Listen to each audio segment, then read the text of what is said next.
Wandami Bante, izin bertanya. Jika seseorang yang kita tahu telah melanggar sila, namun orang tersebut tipe yang susah diberitahu dan menerima nasihat orang lain, apakah sebaliknya? Apakah sebaiknya tetap kita nasihati sesuai dengan Dhamma atau kita biarkan saja? Bapak dan Ibu, saudara-saudari sekalian, tentu ini adalah pertanyaan yang baik sekali sehubungan dengan kehidupan kita sehari-hari. Terkadang kita berjumpa dengan orang-orang yang dekat dengan kita, yang memiliki satu perilaku yang tidak sesuai dengan Dhamma, yakni melanggar yang kita kenal dengan aturan tata susila. Sebagai orang yang memiliki meta, berusahalah untuk mengarahkan, bantulah. Meskipun orang itu memiliki karakteristik yaitu susah diberitahu, sulit untuk menerima nasihat orang lain, tetapi sebisa mungkin jika ada kesempatan, tetap untuk membantu memberi nasihat. Kenapa? Ini adalah wujud dari meta. Jadi seseorang yang memiliki cinta kasih, hendaknya kita juga membantu ketika ada orang yang mengalami jalan yang keliru. Apa yang kita lakukan ini selain wujud dari meta, juga wujud dari karuna. Agar dia tidak menderita, maka salah satu yang bisa kita berikan adalah memberi petunjuk sesuai dengan Dhamma. Lantas kalau seandainya Bante, saya sudah berusaha untuk menasehatinya, tetapi yang bersangkutan tidak mau menerima.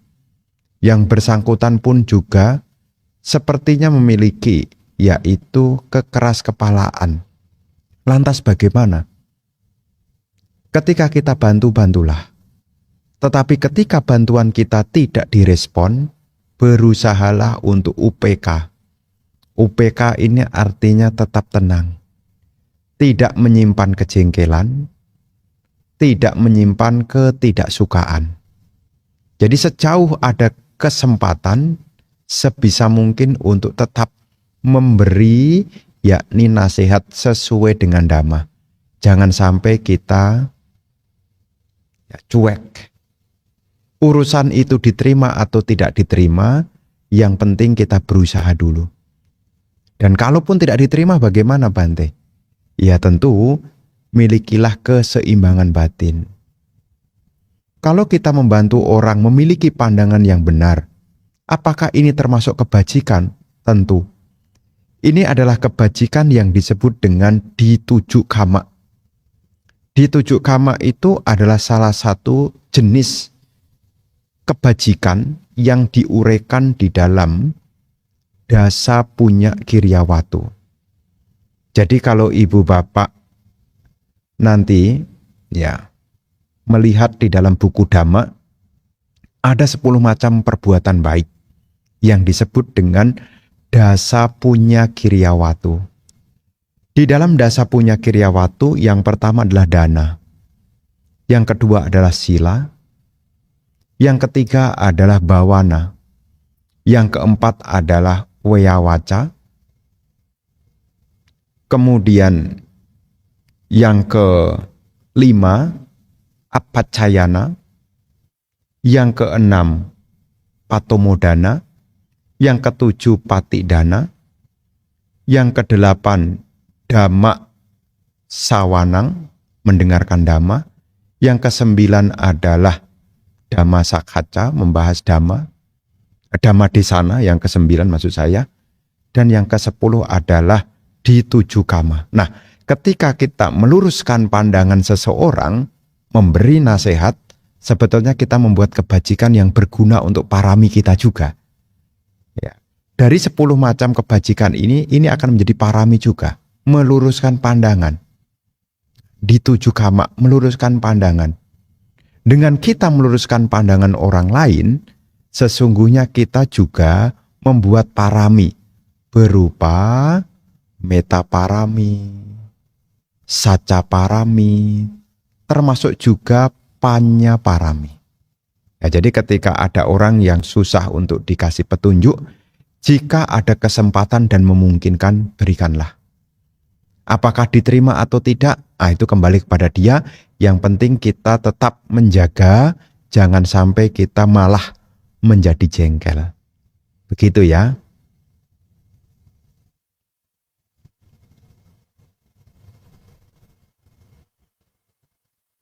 Pertanyaan kedua.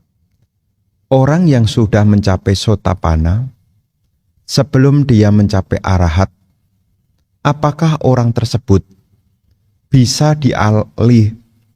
dilahirkan di alam dewa atau akan selalu dilahirkan di alam manusia? Mohon pencerahannya. Bapak dan Ibu, saudara-saudari sekalian, ada salah satu kisah seperti halnya Raja Bimbisara. Raja Bimbisara adalah perumah tangga yang memiliki keyakinan kepada Sang Buddha, dan juga disebut di dalam sutta beliau sudah menjadi pemasuk arus.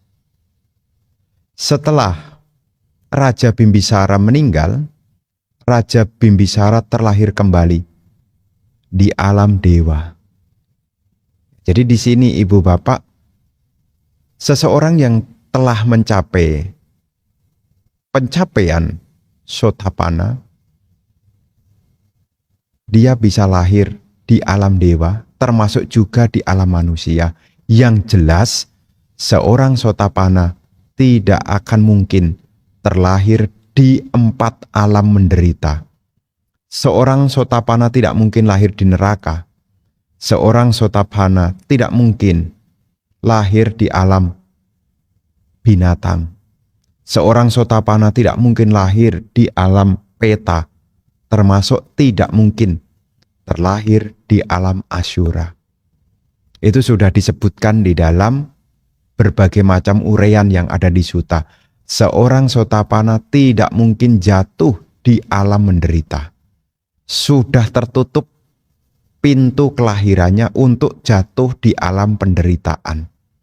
Jadi seorang sotapanna itu sudah aman, ya. Sudah tertutup untuk jatuh di alam apaya. Dan di dalam sutta juga disebutkan seorang sotapanna maksimal akan terlahir kembali tidak lebih dari 7 kali. Tidak ada kelahiran ke-8 kalinya. Nah, setelah meninggal di alam manusia, ya bisa lahir di alam dewa, atau mungkin juga bisa kembali ke alam manusia. Termasuk juga bisa naik lahir di alam Brahma juga. Tapi yang jelas, tidak akan terlahir ke-8 kalinya. Inilah jaminan jika seseorang telah mencapai pemasuk arus. Begitu ya.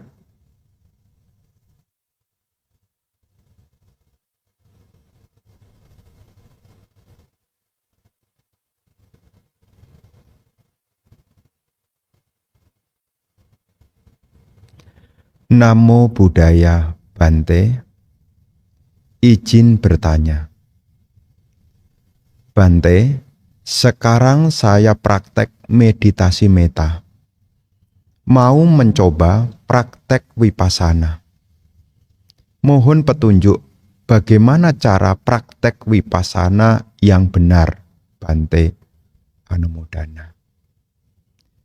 Bapak dan Ibu, saudara-saudari sekalian, berkenaan dengan praktek meditasi pandangan terang atau vipassana bhavana,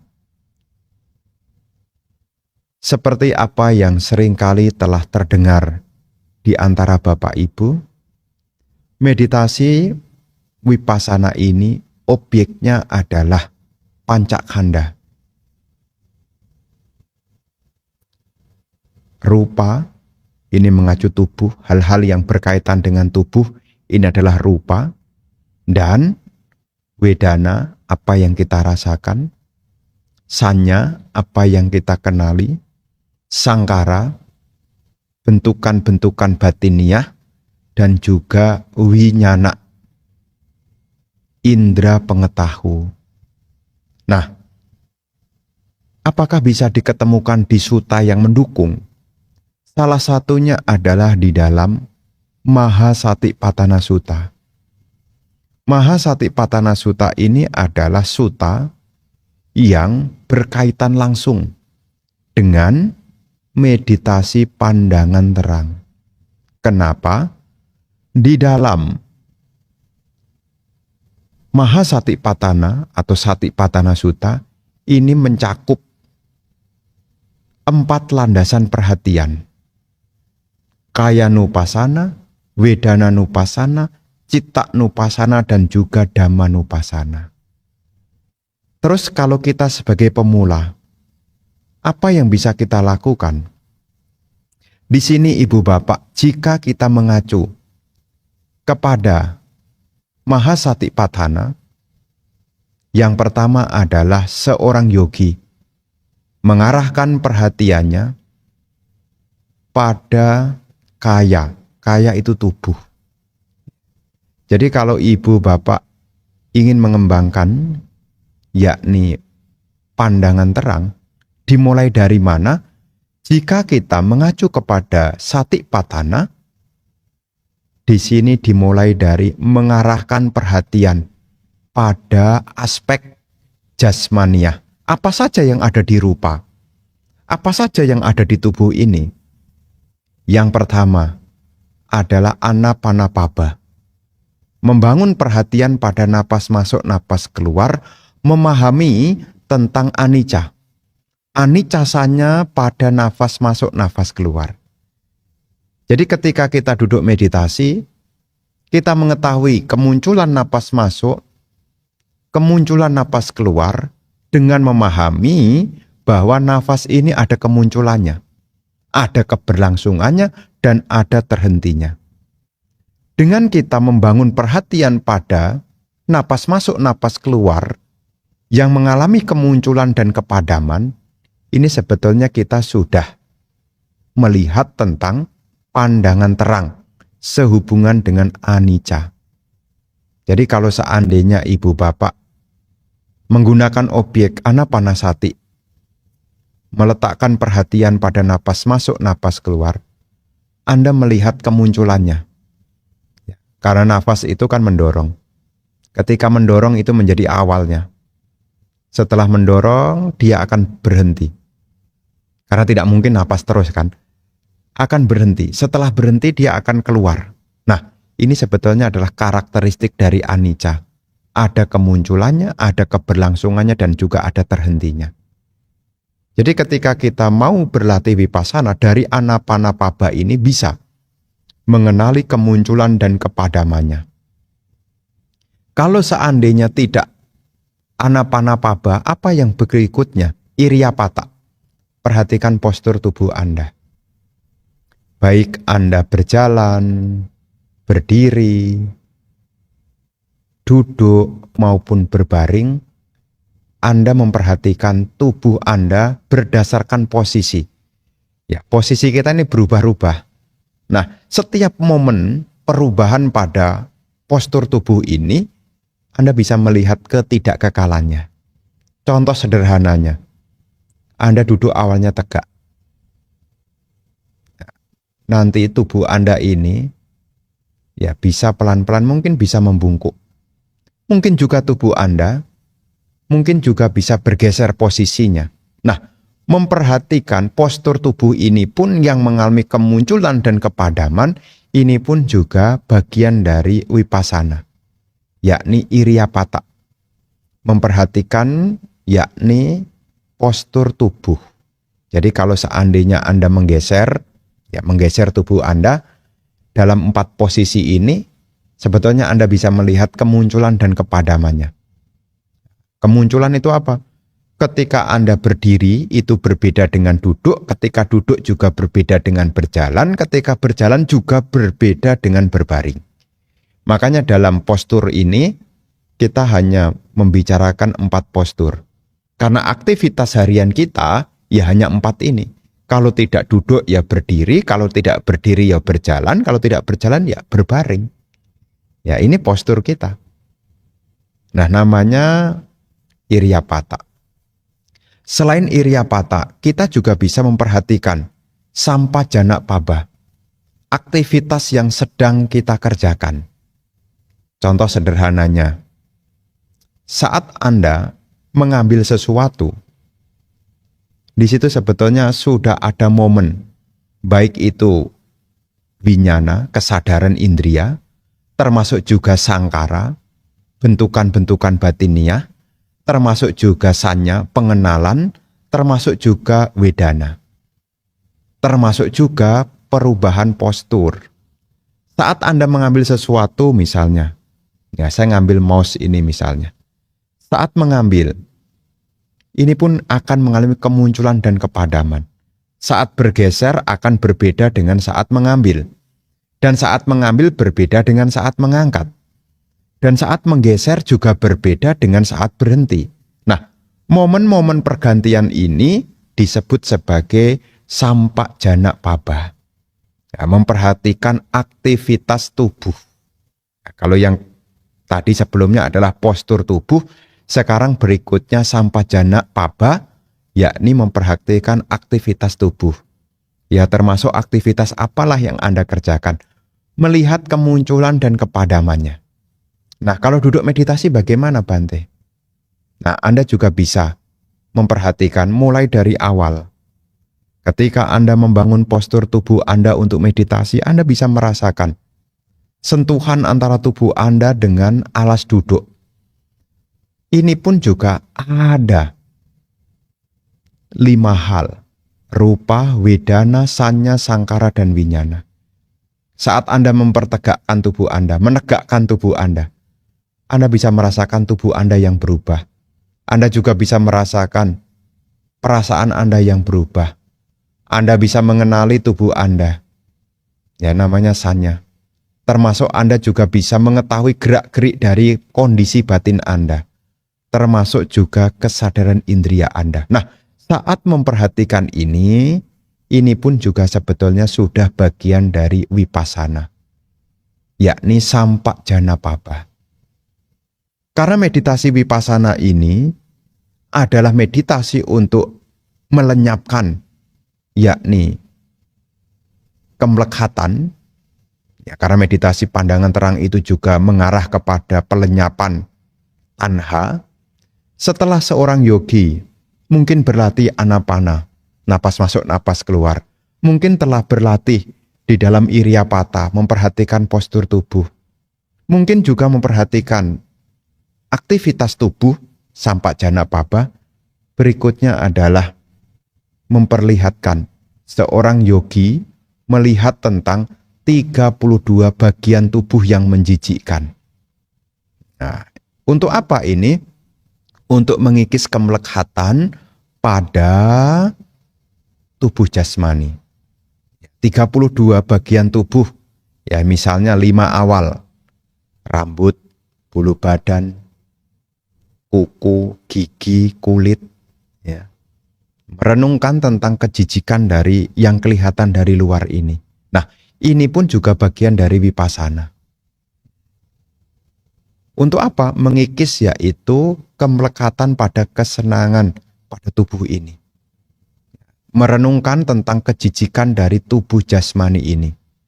Nah, jadi setelah memperhatikan tentang 32 bagian tubuh, ya, Asubha Bawana atau Kayagata Sati sebutannya, selanjutnya adalah Catuk Datuk Wawatana. Membagi unsur-unsur 32 ini ke dalam 4 unsur utama. Karakteristik tentang unsur tanah, unsur air, unsur api, dan unsur udara. Dan nanti yang terakhir adalah perenungan tentang kematian. Ya dalam hal ini bukan kematian, tapi dalam hal ini adalah mayat. Dari yang semula utuh menggembung hingga akhirnya menjadi kerangka. Nah, perenungan ini akan membawa pada pandangan terang. Tubuh yang kita miliki ini tidak kekal. Dimulai dari apa yang paling sederhana, dimulai dari memperhatikan napas masuk, napas keluar dengan memahami ketidakkekalannya. Ya. Anapanapaba, memahami tentang kemunculan dan kepadaman nafas ini. Saat Anda berjalan, iriyapata, Anda juga bisa mengalami perubahan momen. Ya. Saat Anda mengangkat kaki Anda, mendorong kaki Anda, meletakkan kaki Anda, ini sebetulnya ada kemunculannya, ada keberlangsungannya, ada kepadamannya. Setelah Anda berjalan, Anda terhenti. Ini juga menunjukkan proses jasmani meskipun berjalan pun juga tidak kekal karena akan berhenti. Setelah berhenti Anda putar balik. Ini pun juga akan mengalami fenomena yang tidak kekal juga. Nah, untuk yang paling awal apa? Berlatihlah dulu dari kaya nupasana. Meletakkan perhatian pada tubuh jasmani. Ya contohnya dari duduk. Ya, kalau latihan samatha bhavana pada nafas itu hanya memperhatikan titik sentuh saja. Ya, supaya kita pikirannya menjadi cittasa ekagata. Ini tujuan dari samatha. Kalau kita mengembangkan vipassana, beda. Melihat kemunculan nafas, ya, napas masuk, apakah panjang ataukah pendek, melihat tentang ketidakkekalannya. Berusaha untuk melihat, mengetahui.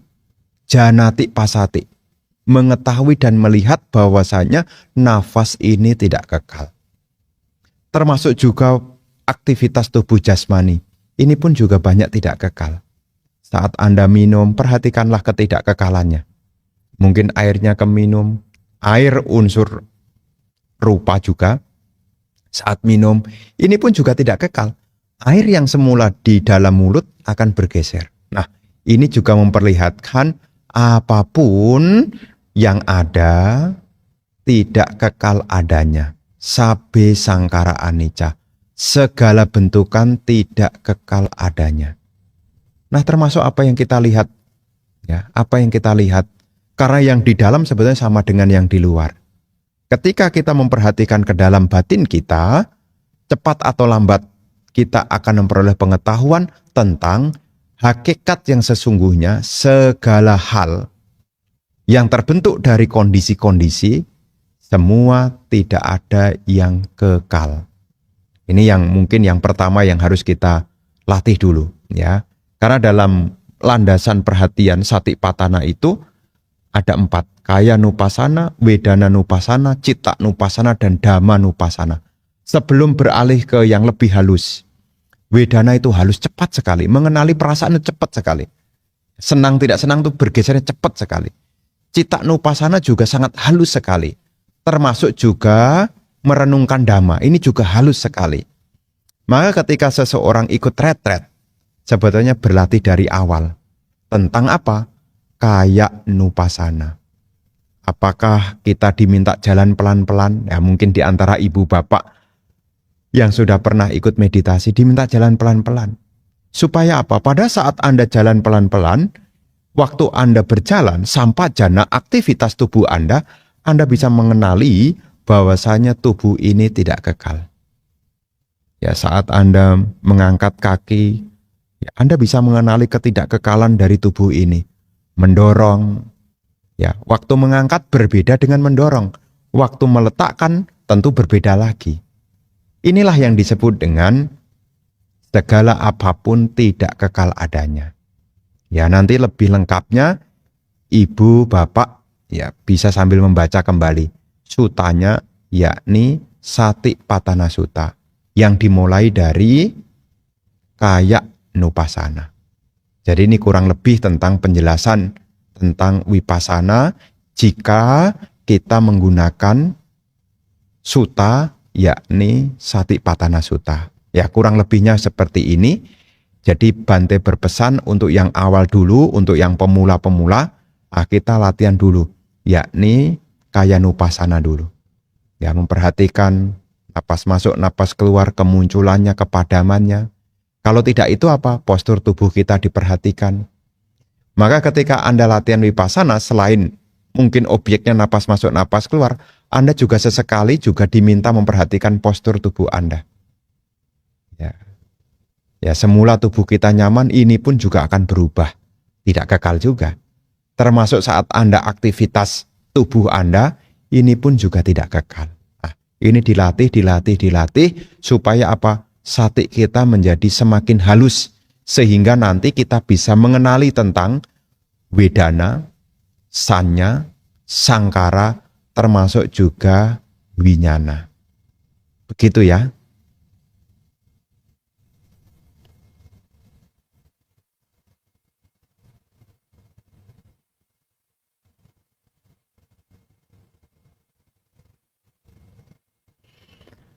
Melanjutkan pertanyaan kemarin, mohon Bante jelaskan lebih lanjut tentang perasaan.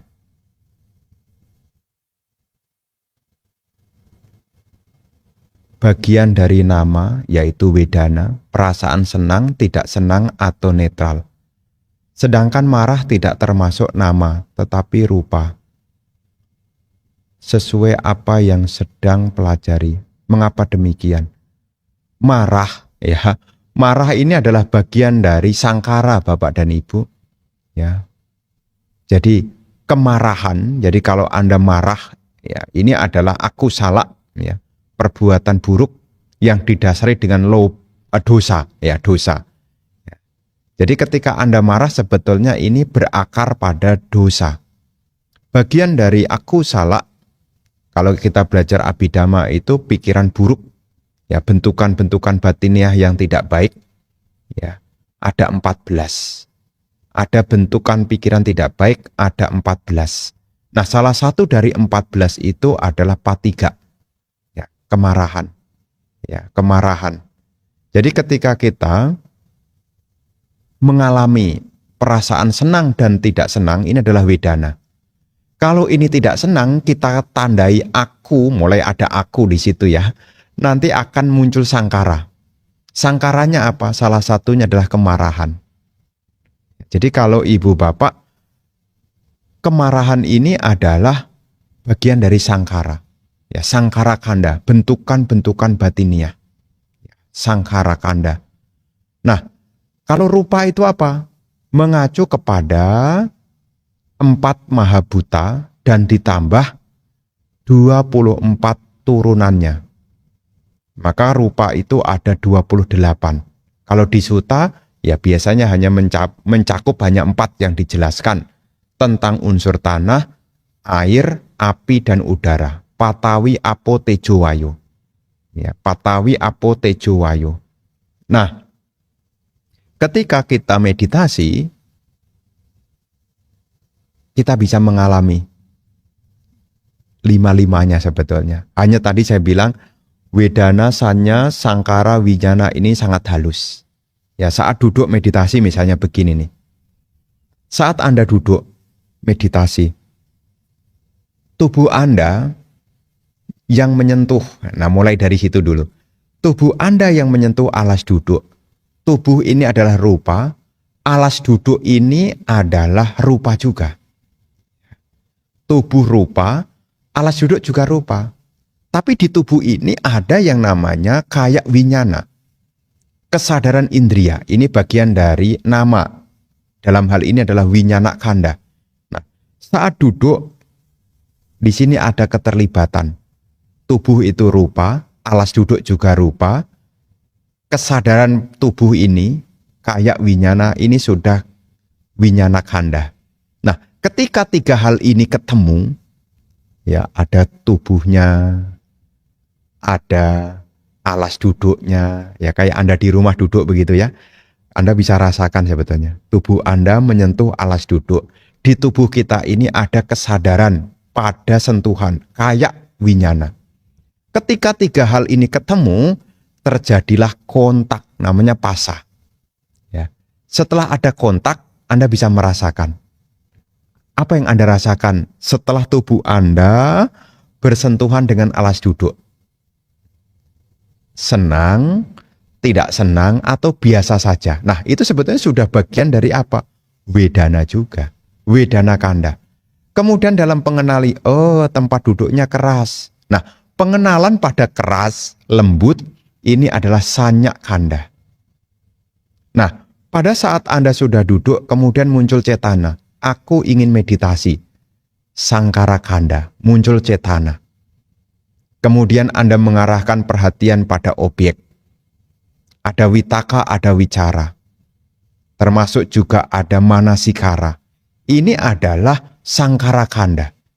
Saat Anda duduk, Anda menyadari tentang sentuhan tadi, winyana kanda. Ya, winyana kanda sehubungan dengan apa? Tubuh bersentuhan dengan alas duduk ini. Ada kesadaran pada tubuh. Nah, setelah kesadaran pada tubuh, Anda mungkin juga saat duduk bisa mendengar suara jam mungkin. Nah, Anda juga bisa tahu kesadaran pada pendengaran ini sebutannya adalah sota winyana. Yang semula merasakan sentuhan bisa merasakan pendengaran. Ini menunjukkan winyana juga anicca. Sentuhannya padam, muncul pendengaran. Nah, saat mendengar mungkin Anda bisa merasakan mungkin ada aroma dupa. Nah, aroma dupa ini pun juga disebut sebagai ganda winyana. Ya, kesadaran pada hidung Anda. Nah, makanya winyana pun juga anicca. Nah, ini sebagai pengetahuan pada saat Anda duduk sebagai pancakanda ini, di situ Anda bisa melihat dan mengalami. Syaratnya bagaimana? Anda harus punya sati. Yes. Jadi Anda punya perhatian yang kuat, yang dibangun dari apa? Punya ketenangan. Makanya disebutkan bahwasanya sebab terdekat dari kebijaksanaan adalah samadhi. Orang yang punya samadhi, seseorang yang memiliki ketenangan, seseorang akan mampu mengenali, baik itu rupa, wedana, sanya, sangkara, termasuk juga winyana kanda. Begitu ya, ini tambahan. Jadi sekali lagi, kemarahan itu bukan rupa, tetapi kemarahan itu adalah sangkara, bentukan-bentukan batiniah. Begitu ya.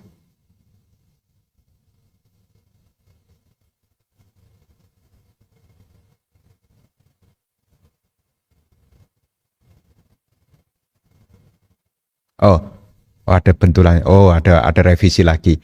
Maaf Bante, bukan marah, maksud saya nafas. Nah, nafas, ya ini kalau nafas tadi sudah saya jelaskan juga. Nafas ini adalah rupa. Kenapa nafas itu rupa? Karena nafas ini adalah kepanjangan dari tubuh. Maka sebutan dari kayak sangkara, bentukan dari tubuh adalah anapana. Napas masuk, napas keluar. Kalau bentukan dari ucapan, waci sangkara adalah witakha wicara. Ya. Kalau bentukan dari batin, ya, atau bentukan-bentukan pikiran, mano sangkara, ya, adalah wedana dan sanya. Jadi mengacu kepada pertanyaan, ya, napas masuk, napas keluar, kenapa bagian dari rupa? Karena nafas dan masuk dan napas keluar adalah kepanjangan dari tubuh. Ya, kita bisa mengetahui napas masuk, napas keluar karena kita punya tubuh. Begitu, ya.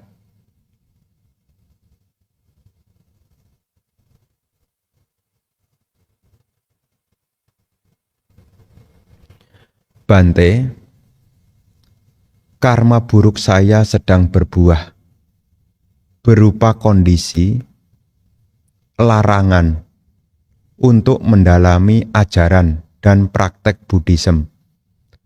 Tapi saya tidak menyerah, melainkan berjuang dalam diam, berupa praktek kesadaran dan pengamatan vipassana dalam keseharian, sambil menjalani hidup dengan penuh metta. Mohon kesediaan Bante memberi tip supaya tetap semangat, Anumodana.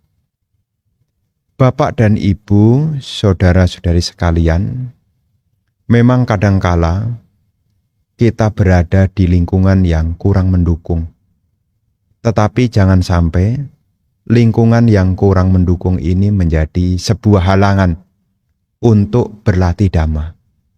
Kalau seandainya kita mungkin dibatasi untuk mungkin datang ke wihara, mungkin dibatasi untuk tidak terlibat di dalam kegiatan-kegiatan dhamma yang sifatnya sosial, Anda bisa tetap berlatih.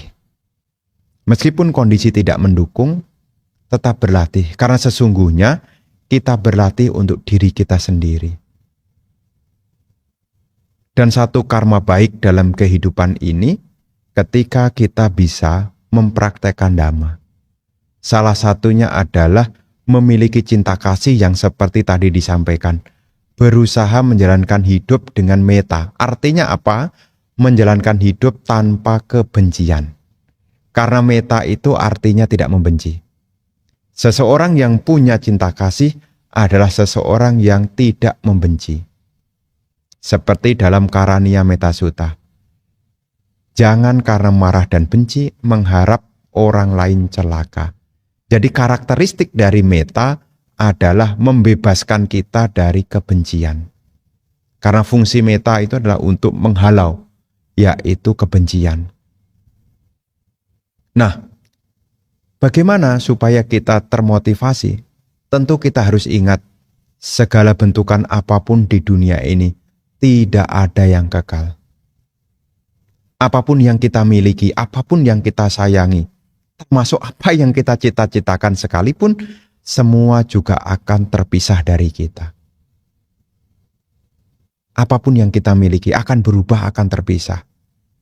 Termasuk orang yang melarang kita pun juga akan berubah, akan terpisah. Maka dengan kita memiliki metta, tidak membenci, itu adalah hal pertama yang harus kita upayakan.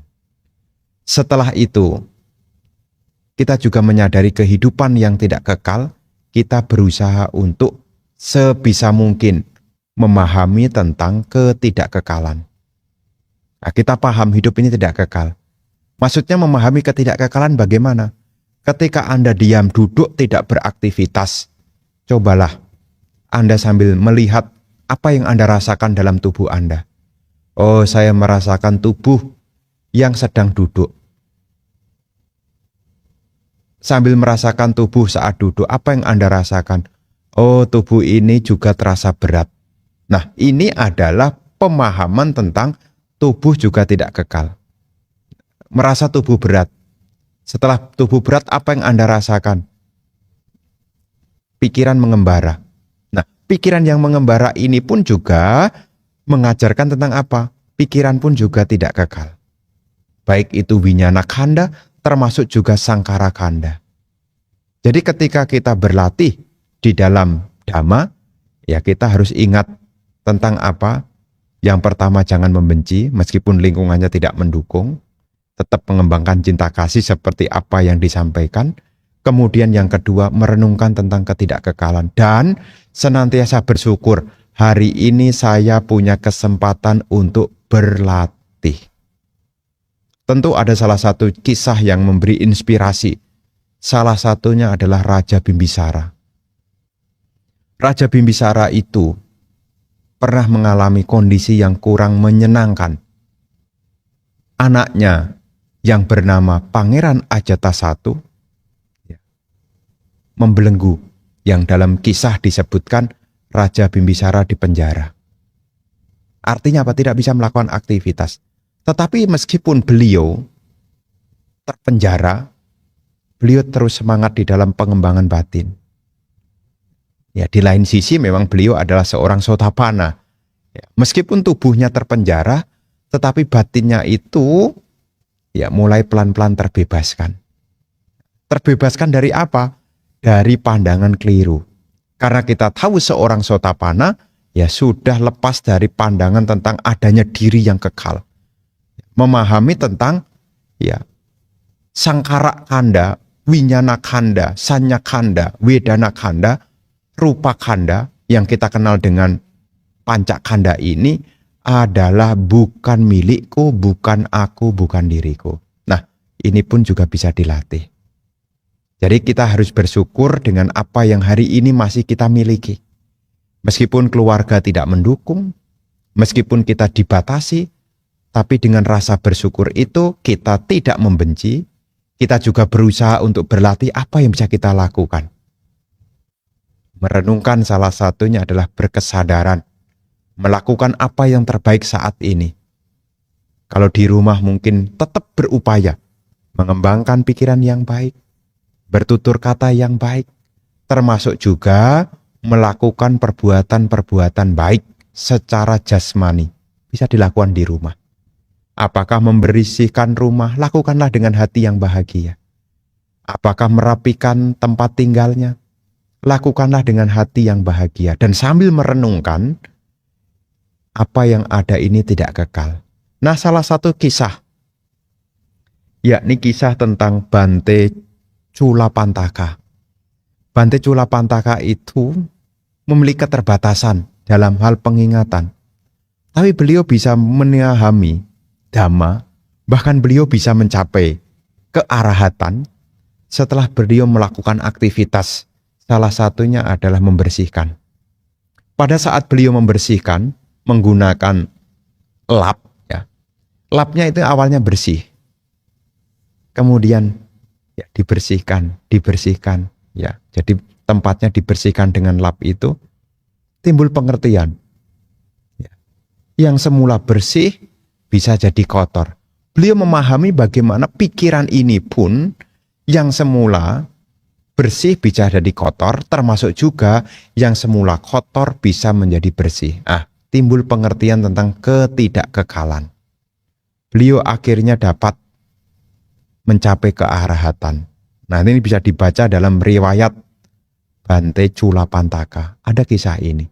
Dan ini salah satu hal yang bisa kita lakukan.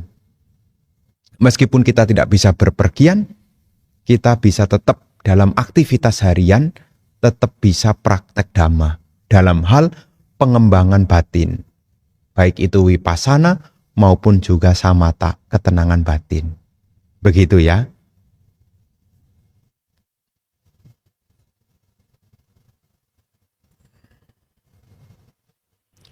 Izin bertanya Bante.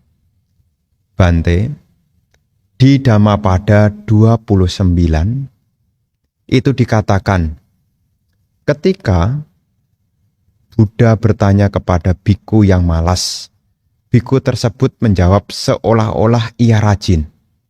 Tapi Guru Agung Buddha tahu bahwa ia tidak berkata dengan sebenarnya. Nah, pertanyaannya Bante, kira-kira biku yang berbohong itu karma buruknya gimana? Karena kan berbohong di hadapan seorang Buddha. Bapak dan Ibu, saudara-saudari sekalian, berkenaan dengan kebohongan. Salah satu hal yang menentukan berat atau ringan sebuah perbuatan adalah cetana, niat. Nah, dalam hal ini kalau ada biku berbohong pada Sang Buddha misalnya, dalam kisah syair Dhammapada 29, ya memang tidak diceritakan tentang karma, tetapi di sini kita bisa mengetahui jika dikaitkan karma, kekuatannya tergantung dari cetana. Kalau memang cetananya itu kuat, dari segi pelakunya dia sudah mengkondisikan. Sedangkan dari segi penerimanya, kalau kita berbuat baik di ladang subur, artinya apa? Berbuat baik kepada orang yang sudah bebas dari kilesa, bebas dari asawa. Kalau kita berbuat baik dengan orang yang punya kualitas demikian, maka apa yang kita tanam pahalanya besar. Ini juga berlaku sama. Jika kita melakukan keburukan, atau jika ada orang melakukan keburukan, apakah berbohong kepada seseorang yang punya kualitas sudah bebas dari loba dosa moha, apalagi ini sama Sang Buddha, tentu ya secara kekuatan karmanya ya karma buruk yang besar. Jadi di sini Ibu Bapak yang menentukan besar atau kecilnya sebuah karma, ya, ini ditentukan dari segi pelakunya, termasuk juga dari segi penerimanya. Kalau pelakunya itu cetananya itu kuat, Ya. Kan kita tahu cetana kan, sebelum, pada saat, dan setelah ini bagaimana. Apakah dia senang, pada saat melakukan juga senang, setelah melakukan juga senang. Nah, apakah demikian? Karena kalau tiga-tiganya dilakukan dengan senang, ini akan menjadi kekuatan yang besar. Berbuat baik dengan hati senang, melakukannya dengan senang, setelah melakukannya dengan senang, ini juga akan menjadi karma baik yang besar. Sebaliknya kalau berbuat buruk, apakah berbohong juga? Sebelum berbohong dilakukan senang, pada saat melakukannya juga senang, setelah melakukannya juga senang. Ini juga akan jadi besar. Ini ditinjau dari apa? Dari pelakunya. Sedangkan kalau ditinjau dari penerimanya, dilihat ada 3. Loba, dosa, moha. Jadi kalau seseorang berbuat baik atau berbuat buruk kepada orang yang memiliki kualitas sudah bebas dari loba, dosa, moha, kalau berbuat baik kepada orang yang sudah bebas dari loba, dosa, moha, pahalanya besar. Ya. Termasuk juga sebaliknya, kalau berbuat buruk kepada orang yang sudah terbebas dari loba, dosa, moha, ini juga akibatnya juga besar juga. Begitu ya. Ini penjelasan tentang karma. Ditinjau dari pelakunya dan ditinjau dari penerimanya. Begitu ya.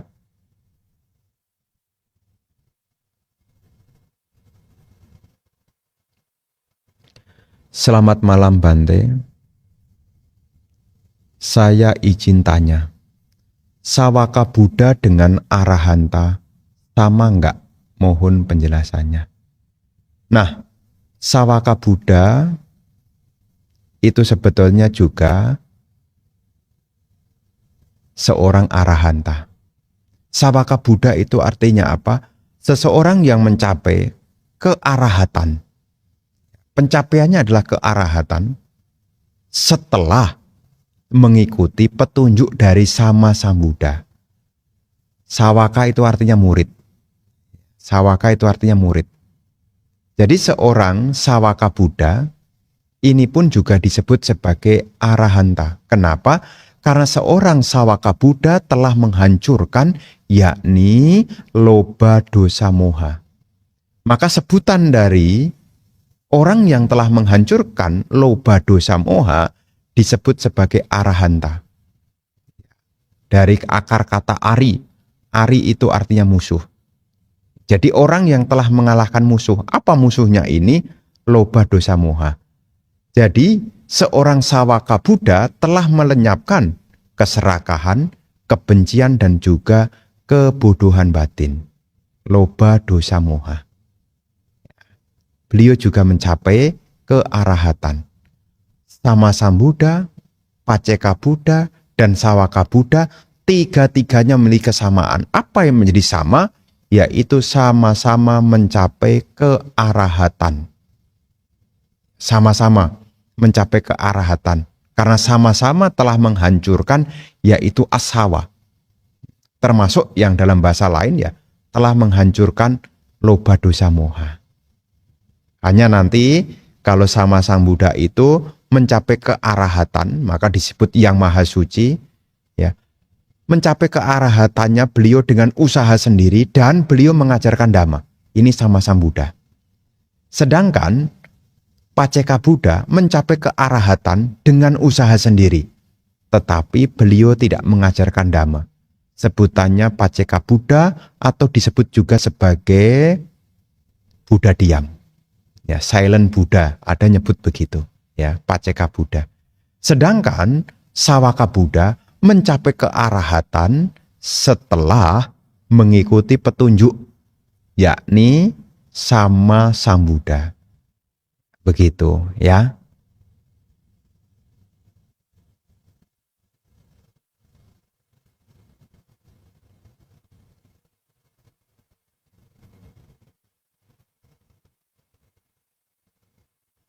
Izin bertanya, saya pernah bermeditasi. Lalu saya mendengar suara nafas yang sangat berat di telinga kanan saya. Saya lalu menghentikan meditasi saya dan suara itu masih terdengar. Kemudian saya memusatkan pikiran sambil mengucapkan Sabe Sata Bawantu Sukitata. Lalu suara itu menghilang. Apa yang terjadi pada saya saat itu, Bante? Terima kasih. Bapak dan Ibu, saudara-saudari sekalian, ketika kita meditasi, kadang-kadang fenomena apapun bisa muncul. Apalagi mungkin di tempat yang tidak banyak suara. Artinya tempat yang sepi. Kalau seandainya itu suara asli, ya tidak jadi soal. Ya. Kalau seandainya itu suara-suara dari pikiran, bagaimana? Kita harus ingat kembali pada objek meditasi. Maka sebelum kita meditasi, satu kebiasaan yang baik adalah minimal kita baca parita dulu, sedikit atau banyak. Supaya apa? Kita berlatih sudah dilandasi dengan keyakinan. Apakah baca Namo Tassa 3 kali? Apakah kita mengulang nama Karapata, Arahang Sama Sang Buddho Bhagawa, Budang Bhagawantang Abhiwademi, dan seterusnya, ya, sampai bagian yang ketiga, Supati Pano Bhagavato Sawaka Sanggo Sanggang Nakmami. Nah, sebelum meditasi kita bisa mengulang kalimat itu sebagai apa?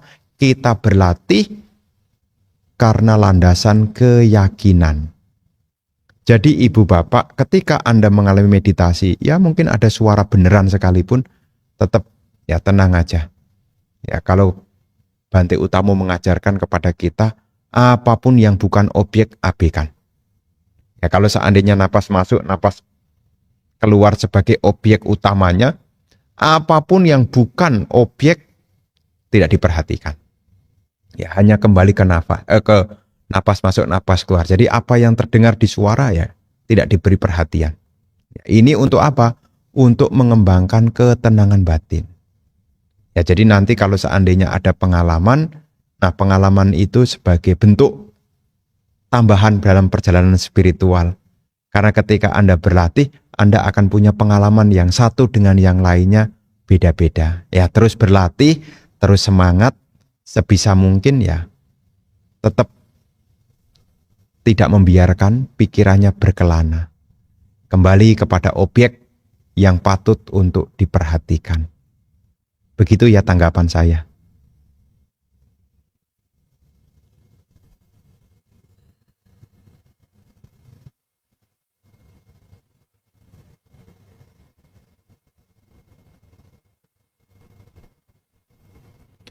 Bante, mohon jelaskan. Buah dari macam-macam berdana. Misalnya, berdana tenaga mendapat apa? Berdana waktu mendapat apa? Berdana makan mendapat apa? Terima kasih Bante. Bapak dan Ibu, saudara-saudari sekalian, berdana adalah salah satu perbuatan baik. Berdana juga salah satu cara untuk membuat karma baik. Nah, prinsip dari karma adalah perbuatan, ya hukum perbuatan ini adalah ya disang wabate bijang, ta disang wapate palang. Kalianak kari cak kalianang, papa kari cak papakang. Sesuai dengan benih yang ditabur, demikianlah buah yang akan dipetiknya. Pelaku kebajikan akan memperoleh kebahagiaan, pelaku keburukan akan menerima penderitaan. Jadi dalam baris yang pertama dan kedua, di situ kan sudah disebutkan. Sesuai dengan benih yang ditabur, demikianlah buah yang akan diperoleh. Jadi kalau kita membantu orang, namanya berdana tenaga, kalau kita membantu orang, kita pun nanti juga akan dibantu. Kalau seandainya kita dana tenaga, orang juga akan mencurahkan tenaganya untuk kita. Kalau seandainya kita berdana waktu, maksudnya apa berdana waktu? Mau dengerin orang lain. Itu sebetulnya Anda berdana waktu. Ada orang curhat kepada Anda. Atau ada orang minta nasihat kepada Anda. Anda mau tidak mau, Anda harus mengorbankan waktu Anda untuk membantu dia. Nah, ketika Anda mengorbankan waktu Anda untuk mendengar saja, itu sebetulnya Anda juga memberi nasihat. Memberi nasihat, Anda pun juga akan memperoleh nasihat. Lah kalau seandainya Bante, saya berdana makanan, apa yang akan saya peroleh? Si pemberi makan, dimanapun dia berada, tidak akan kelaparan. Jadi tidak ada ceritanya, pemberi makan itu bakal kelaparan, itu tidak ada ceritanya. Makanya di dalam syair Dhammapada juga disebutkan, ketika seseorang berbuat baik, hendaknya ia mengulangi perbuatan baik itu dan bergembira atas kebaikan itu. Sungguh membahagiakan akibat memupuk kebajikan. Punang ce puriso kayira, kayira tenang punang-punang. Amhi candang kayirata, suko punasa ucayo. Ketika seseorang berbuat baik, hendaknya diulangi lagi. Punang ce puriso kayira, kayira tenak punang-punang. Kayik tandang kayirata, suko punasa ucayo. Dan ia bergembira dalam kebaikan itu. Dan sungguh membahagiakan akibat memupuk kebajikan. Jadi kalau kita berdana, ya, bahkan di dalam salah satu sutta, Sang Buddha sendiri menyampaikan, kalau seseorang mengerti dan memahami seperti halnya Tathagata ketahui, maka seseorang ketika ada orang yang bisa diajak berbagi, maka orang itu hendaknya berbagi. Kalau seseorang tahu seperti halnya Tathagata ketahui. Tathagata itu sebutan ketika beliau, Guru Agung Sang Buddha, menyebut dirinya sendiri. Kalau seandainya semua orang tahu seperti halnya Tathagata ketahui, maka seseorang akan berbagi apa yang dimiliki. Kenapa? Sekecil apapun pemberian yang kita lakukan berulang-ulang akan mendatangkan pahala yang besar. Ini juga ada dalam syair Dhammapada. Jangan pernah anggap remeh perbuatan baik meskipun kecil, yang diibaratkan seperti tetesan air hujan. Meskipun itu kecil, setetes demi setetes, jika terkumpulkan akan memenuhi, yaitu tempayan. Dan kebaikan di alam manusia ini banyak sekali, Ibu Bapak. Sang Buddha sendiri juga menyebutkan, Yatapipu parasimha kayira malagune bahu, ewang jatenak macenak kata bangku salang bahu. Seperti kumpulan bunga-bunga dapat dirangkai menjadi banyak karangan bunga. Demikian pula dalam satu kelahiran manusia, banyak sekali kebajikan yang bisa dikumpulkannya. Jadi sebetulnya setiap saat kita bisa berbuat baik melalui pikiran, ucapan, dan tindakan. Bahkan berdana pun juga beraneka ragam. Bisa berdana tenaga, mungkin ada sampah, Anda membantu merapikannya. Itu pun juga berdana. Ada orang tersesat, Anda menunjukkan yang benar, ini pun juga berdana. Jadi berdana itu tidak harus selalu materi.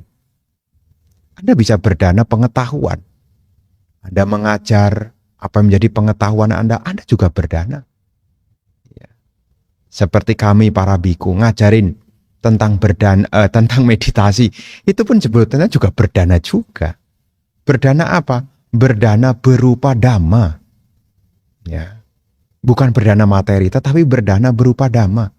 Seperti mengajar dhamma. Ya seperti malam hari ini ngajak ibu bapak canting malam, ngajak ibu bapak meditasi. Ini pun sebetulnya juga sebutannya juga berdana juga. Sebutan apa Bante? Sabadhamma dana. Ya. Berdana berupa dhamma. Apa pahalanya Bante?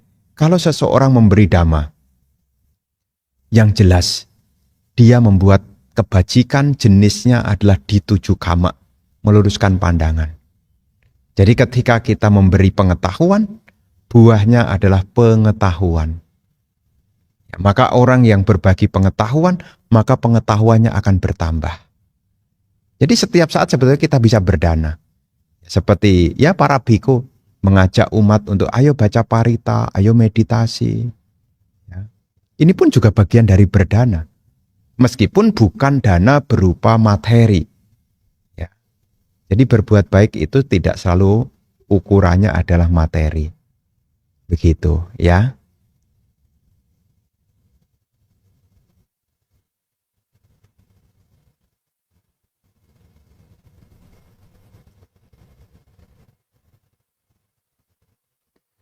Selamat malam Bante, menyambung kemarin.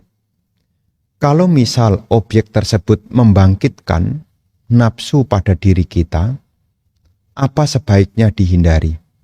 Benar-benar jangan diperhatikan lagi kah begitu?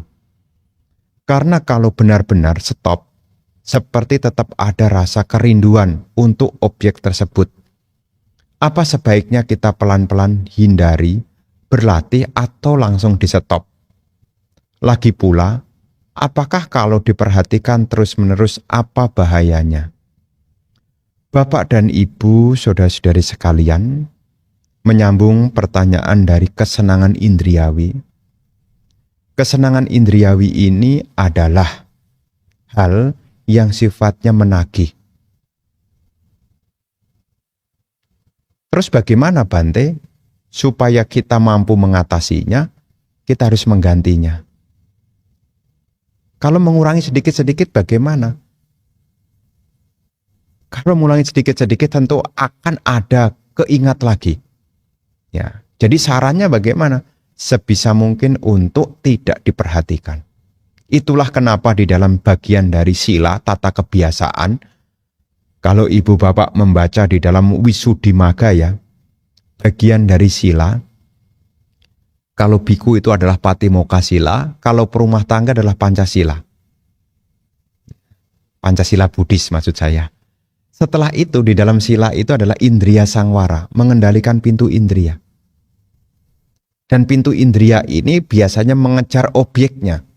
Kalau mata mengejar bentuk, kalau telinga mengejar suara, kalau hidung mengejar aroma, kalau lidah mengejar rasa, kalau tubuh ini mengejar sentuhan. Jadi pintu indriya ini pada dasar akan mengejar objek. Dan ini akan saling tarik-menarik. Makanya di dalam sila itu dibutuhkan indriya sangwara, mengendalikan pintu. Artinya apa? Tidak mempertemukan indriya ini dengan objeknya, yang membangkitkan pada kesenangan indriawi.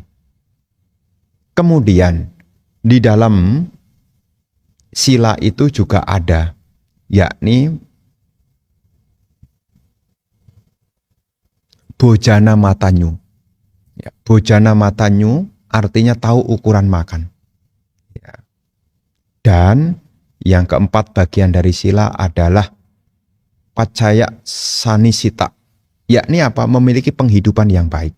Nah, dalam urusannya dengan nafsu, kesenangan indriawi, salah satu yang bisa kita lakukan adalah pengendalian indriya. Apa bahayanya Bante?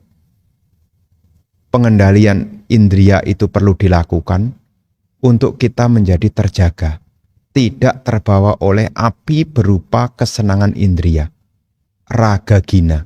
Ya, api yang menyala terus, raga gina. Ya, api berupa kesenangan indriawi. Kalau saya turuti bagaimana, apa bahayanya? Kesenangan indriya ini tidak akan bisa padam. Dan demi kesenangan indriya kita akan mengalami berbagai macam penderitaan. Kenapa? Kadang-kadang kalau kita dikuasai oleh kesenangan indriya, kita akan menjadi tidak tenang. Kita akan mulai merasa menderita dari situ. Jadi ketika ditanya, apa bahayanya Bante dari kesenangan indriya? Yang jelas kita akan tidak tenang. Kalau tidak tenang, kita menderita. Kalau tidak dituruti, kita juga menderita. Kalau dituruti, makin menderita. Makanya di sini butuh keterampilan, yakni pengendalian indriya. Indriya sangwara sebutannya. Ya, dari hal yang kecil dulu, ya, mengendalikan tutup mata, ya. Kalaupun ada bagaimana, latihan untuk tidak memberi perhatian dengan melekatinya, ya, sebisa mungkin, ya, sekemampuan masing-masing. Jangan sampai itu kemudian memperbudak Anda mengejar kesenangan terus-menerus sampai-sampai Anda tidak tahu ukurannya sehingga nanti tergerus, terseret dalam berbagai macam penderitaan. Begitu ya.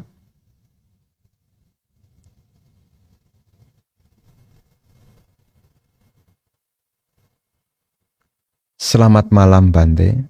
Apa perbedaan Sotapanna Magga dan Sotapanna Pala? Apakah seseorang yang mencapai Sotapanna Magga langsung mencapai Sotapanna Pala juga? Ini adalah otomatis Bapak dan Ibu. Kenapa diotomatis? Karena ini juga bagian dari sifat dhamma. Sifat dhamma itu adalah akhaliko. Akaliko itu tak berselang waktu. Jadi dalam pencapaian, Magga dan Pala itu tidak pakai menunggu. Setelah Magga pasti Pala. Momennya cepat sekali. Bukan berarti hari ini berlatih kemudian Magga, besok baru Pala gitu. Tidak. Buah dari praktek dhamma itu adalah akhaliko, tak berselang waktu, cepat sekali. Jadi hari ini memasuki jalan, tak lama kemudian langsung merasakan buahnya. Ya seperti ibu bapak, meskipun tidak menjadi seorang pemasuk arus, kalau ibu bapak mengerti saja, setelah Anda dikasih tunjuk orang, oh jalannya ke sana, mendengar timbul pengetahuan, oh jalan ya, Anda akan tahu buahnya, tidak tersesat lagi, cepat sekali. Maka untuk membedakan ini adalah istilah saja. Istilah tentang apa? Ada prosesnya, maka ini adalah prosesnya, pala adalah hasilnya. Tapi antara proses dan hasil ini berlangsung cepat sekali. Jadi kalau sudah tahu prosesnya, tak lama kemudian akhaliko, tak berselang waktu. Buahnya akan terasa. Ya seperti apa yang dialami oleh Bante Kondannya. Setelah mendengar dhamma dari Sang Buddha, timbullah pengetahuan. Timbullah pengetahuan. Cakuk karani. Timbullah penglihatan. Nyanak karani. Timbullah pengetahuan. Upasamaya. Timbullah ketenangan. Sambodaya. Timbullah kesadaran. Nibbanaya. Timbullah keterbebasan. Setelah mendengarkan dhamma itu, beliau memahami tentang apa? Segala bentukan apapun tidak kekal adanya. Segala bentukan apapun tidak kekal adanya. Beliau seketika, maka beliau disebut Anya Kondanya, Kondanya yang mengetahui. Jadi di sini antara Magga dan Pala cepat sekali, seperti apa yang dialami oleh Bante Kondanya itu. Begitu, ya.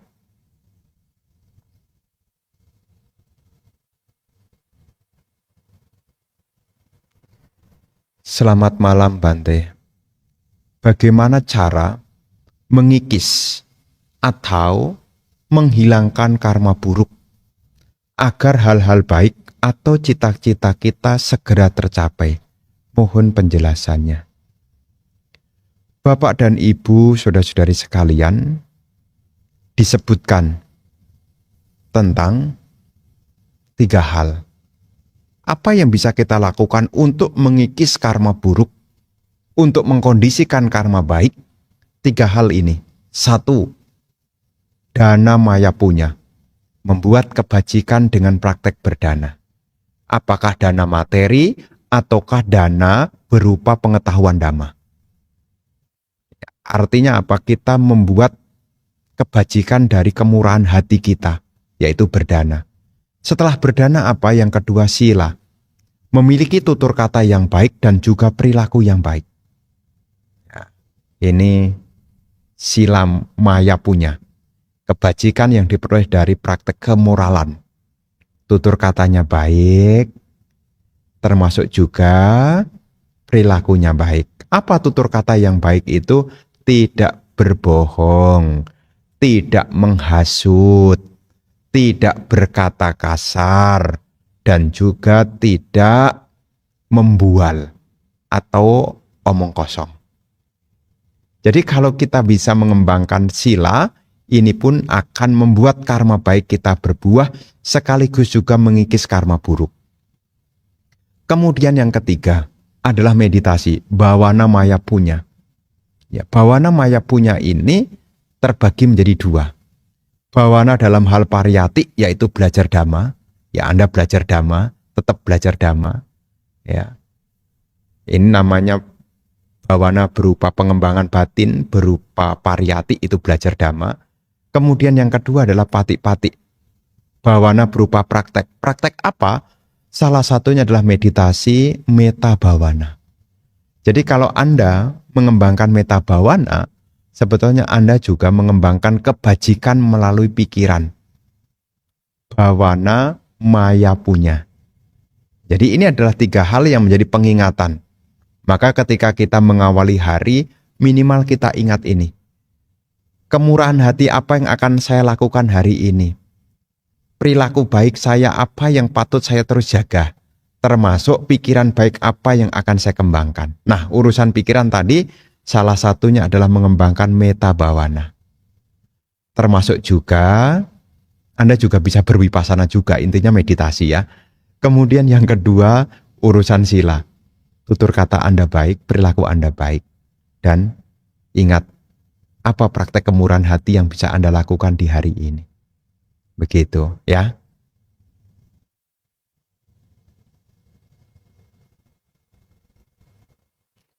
Selamat malam Bante, mohon saran. Kegiatan apa yang bisa dilakukan pada hari Uposatha setelah jam 12 siang sampai jam 8 malam? Terima kasih. Bapak dan Ibu, saudara-saudari sekalian, di dalam hari Uposatha sebetulnya kita diingatkan tentang penggunaan waktu. Ya, kalau hari Uposatha memang kalau di negara-negara Buddhis, hari Uposatha itu dijadikan hari libur. Sehingga umat bisa berlatih dengan sungguh-sungguh. Ya, tidak perlu berdandan, tidak perlu berhias karena tidak berpergian. Nah, dalam menggunakan waktu di hari Uposatha apa yang bisa kita lakukan? Yang pertama, kita bisa menggunakan waktu untuk mendengarkan dhamma. Apakah membaca buku atau mendengarkan rekaman-rekaman dhamma. Sebutannya adalah kalena dhamma sawanang. Yang kedua, membahas dhamma. Kalau ada temannya, kita bisa menggunakan waktu untuk diskusi dhamma atau mengikuti kelas dhamma. Sebutannya adalah kalena dhamma sakaca. Menggunakan waktu untuk membahas dhamma. Nah, kalau seandainya Bante, saya sudah selesai membaca, kemudian saya juga sudah selesai diskusi dhamma, masih punya waktu, apa yang harus saya lakukan? Yang ketiga, kala samata, menggunakan waktu untuk melatih ketenangan batin. Kalau seandainya tidak ketenangan batin apa Bante? Yang keempat, kala wipasana, menggunakan waktu untuk berlatih wipasana, pandangan terang. Nah, 4 hal ini disebut menggunakan waktu yang baik. Kalena dhamma sawanang, kalena dhamma sakaca, kala samata, termasuk juga kala wipasana. Mendengarkan dhamma, ini termasuk juga baca buku, termasuk juga memutar ulang rekaman mungkin lewat YouTube, atau mungkin lewat MP3, kemudian membahas dhamma, melatih ketenangan batin dan meditasi pandangan terang. Ini bisa dilakukan ketika Anda menjalankan hari-hari Uposatha, supaya waktu Anda tidak terbawa oleh godaan kesenangan-kesenangan indriawi. Begitu ya.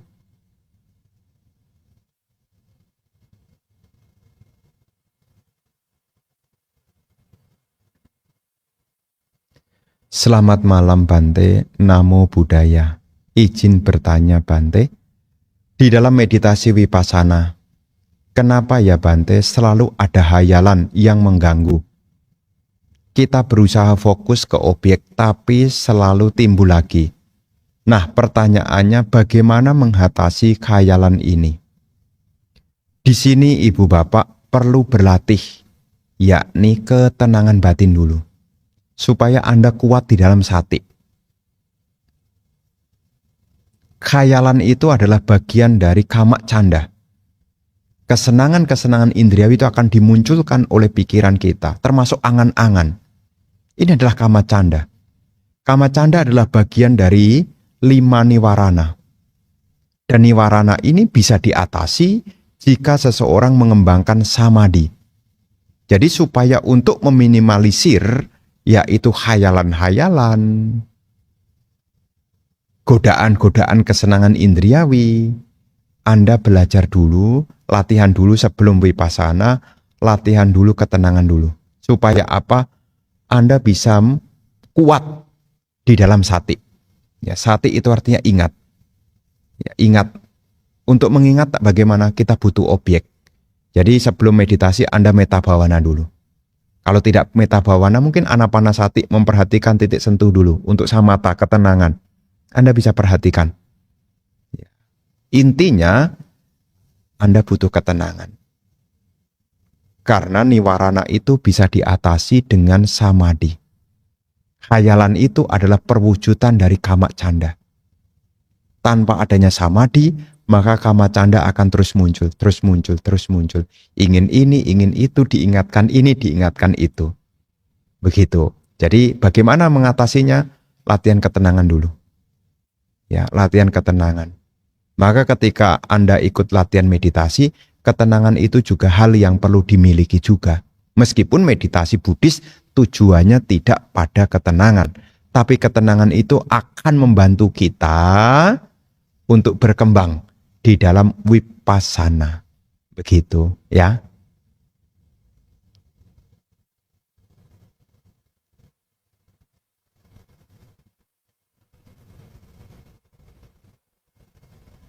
Wandami Bante, izin bertanya. Dalam hal appamada, sebagai perumah tangga, apa yang perlu diwaspadai dalam kehidupan sehari-hari? Kebijaksanaan apakah yang didapat dari appamada tersebut? Terima kasih. Bapak dan Ibu, saudara-saudari sekalian, appamada itu artinya ketidaklengahan. Ya, appamada itu artinya ketidaklengahan. Pamada itu artinya lengah. Jadi seseorang yang tidak lengah, dia akan tahu apa yang bermanfaat dan apa yang tidak bermanfaat. Jadi orang yang memiliki ketidaklengahan, dia akan berusaha, berjuang. Ya, berjuang. Karena orang yang lengah akan menunda. Ya, namanya juga lengah, makanya dia menunda. Dampak dari kelengahan dia akan jatuh. Jadi kalau seseorang hidupnya tanpa kelengahan, dia tidak mungkin jatuh. Ya contoh sederhananya. Kalau ibu bapak jalan, kemudian jalannya itu lengah, meleng. Sebutannya ya, meleng. Ada lubang tapi tidak dihindari. Apa yang terjadi? Anda akan jatuh. Maka ketika ditanya, apa manfaatnya? Kalau seseorang itu tidak lengah, maka seseorang itu tidak akan jatuh. Jadi apa yang membuat seseorang jatuh? Karena kelengahan. Maka kalau orang hidupnya tidak waspada, tidak lengah, kalau orang hidupnya tidak waspada, hidupnya diliputi dengan kelengahan, maka orang ini akan jatuh. Jatuh. Tapi seseorang itu tidak akan pernah jatuh kalau dia tidak lengah. Orang yang tidak lengah dia hati-hati. Dia tahu bahaya, maka dia menghindari. Dia tahu kesempatan untuk berbuat baik, dia akan lakukan. Maka seseorang yang memiliki ketidaklengahan atau kewaspadaan, ia tidak akan pernah jatuh. Termasuk tidak mungkin jatuh di alam menderita. Makanya Sang Buddha juga mengingatkan di dalam Mahaparinibbana Sutta, Wayodamo Sangkara Appamadena Sampadeta. Wayodamo Sangkara, segala bentukan tidak kekal adanya. Appamadena Sampadeta, berjuanglah tanpa kelengahan. Jadi Sang Buddha menasehatkan kepada kita semua agar ingat dalam kehidupan ini tidak ada yang kekal. Di tengah ketidakkekalan ini jangan sampai kita menjadi lengah. Apa bahaya dari kelengahan? Kemerosotan. Ya, rumah tangga bisa rusak ya karena lengah. tidak mampu menahan godaan indriawi, bisa lengah. Termasuk orang bisa melakukan keburukan-keburukan karena lengah. Pelanggaran-pelanggaran sila bisa terjadi karena lengah. Dan kelengahan ini akan membawa pada kemerosotan. Maka dengan kita ingat Dhamma untuk menegakkan kembali, agar kita tidak menjadi lengah. Maka Sang Buddha juga menyebut di dalam Apamadawaga, Apamado amatang padang, pamado macuno padang.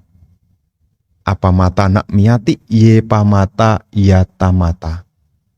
Kewaspadaan adalah jalan menuju tanpa kematian, kelengahan adalah jalan menuju kematian. Mereka yang sadar tidak akan mati, mereka yang tidak sadar seperti orang mati. Ini mengingatkan apa? Kematian di sini bukan mati fisik, tapi kemerosotan. Begitu, ya.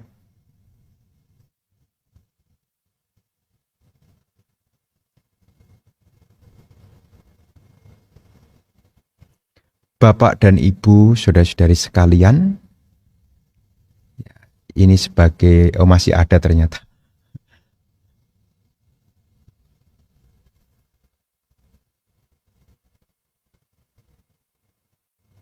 Wandami Bante, saya mau bertanya, apakah berdagang minuman seperti bir itu melanggar sila? Terima kasih Bante. Bapak dan Ibu, saudara-saudari sekalian, berkenaan dengan berdagang minum-minuman yang menyebabkan lemahnya kesadaran, ini termasuk bagian dari mata pencarian yang salah. Dan mata pencarian yang salah itu adalah bagian dari penyimpangan sila. Kan di dalam Pancasila Buddhis tidak mencakup soal dagang Bante, tentang minum-minuman keras. Sila yang mana di dalam Pancasila Buddhis Bante? Nah, untuk berjualan minum-minuman keras ini disebut sebagai penghidupan yang keliru. Ini ada memang tidak di dalam pelanggaran Pancasila Buddhis, tetapi ini bagian dari Jalan Mulia Buddha 8. Di dalam Jalan Mulia Buddha 8 itu terbagi. Yang pertama, yakni panya. Panya ini berbicara tentang pandangan benar dan pikiran benar. Ini panya. Nah, setelah panya, ini berbicara sila. Ucapan baik, perbuatan baik, dan penghidupan baik. Ucapan benar, ucapan benar, perbuatan benar, dan penghidupan benar itu kelompok sila. Nah, di sini letaknya. Ya. Jadi di sini Ibu Bapak, ketika seseorang berjualan, yakni minum-minuman keras disebut sebagai bukan sama ajiwa, tetapi mica ajiwa. Ya, mica ajiwa. Ya, penghidupan yang keliru. Nah, di sini letaknya pelanggarannya. Tidak sesuai dengan jalan menuju akhir penderitaan. Ya, jadi ini sebagai pengetahuan, jadi bukan urusannya dengan Pancasila Buddhis ya, tetapi ini urusannya dengan Jalan Mulia Buddha 8. Urusan dengan sama ajiwa. Ya, jadi kalau berjualan minum-minuman keras, ini sebutannya adalah mica ajiwa, penghidupan yang keliru. Ya, termasuk jualan senjata, ya senjata, kemudian berdagang manusia. Nah, itu juga bagian dari mica ajiwa, begitu ya.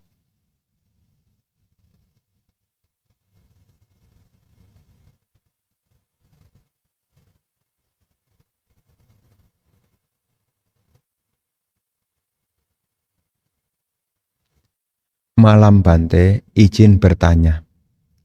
Kesadaran apakah tetap ada pada mereka yang sudah alami kerusakan otak hingga koma? Ketika kita sehari-hari bermimpi pun, apakah kesadaran pada saat bermimpi itu?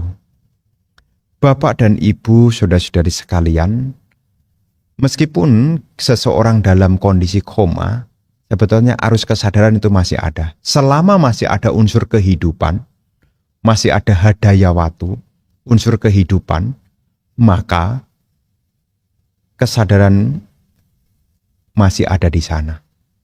Kan tidak aktif Bante, tidak merespon, tapi bawangga itu masih ada. Ya, jadi bawangga itu masih ada.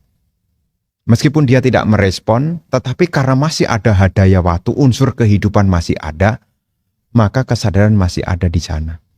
Lah kalau kita bermimpi, bagaimana Bante? Tetap ada. Sebutannya adalah bawangga.